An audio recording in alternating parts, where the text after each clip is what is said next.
Hey,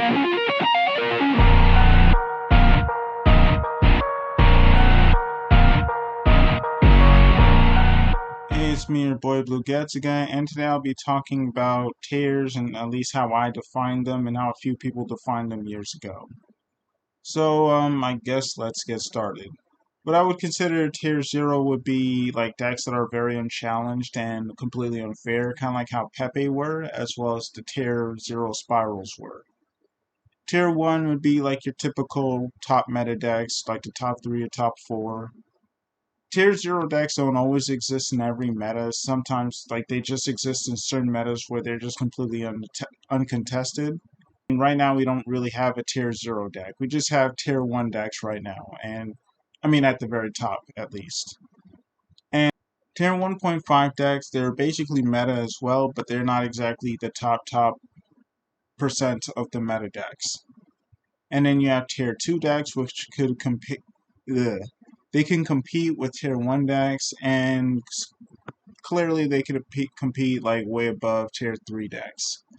Tier 2, I would consider decks that are like sleeper-ish.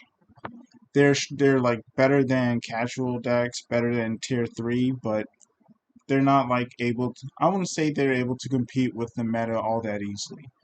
But you could pull off a win against a meta deck once in a while with Tier 2.5 decks.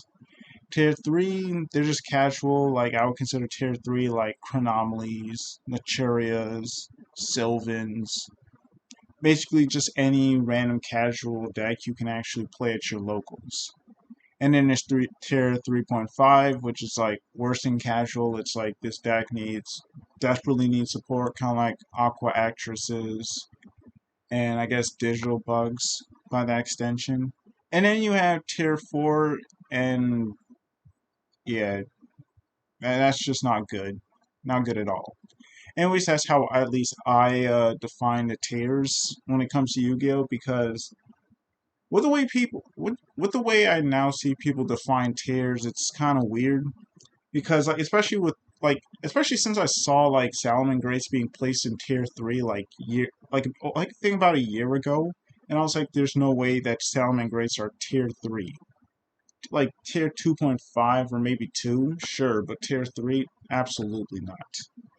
I said what I said meant every single solitary syllable. This is how I interpreted it, and this is how, like, I guess people like Yuba Mastery interpreted it.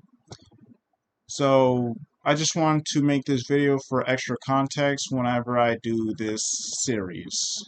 Anyways, it's been me, your boy Blue Gadget Guy, and tell me what you guys think. And I'm out. You're all free now!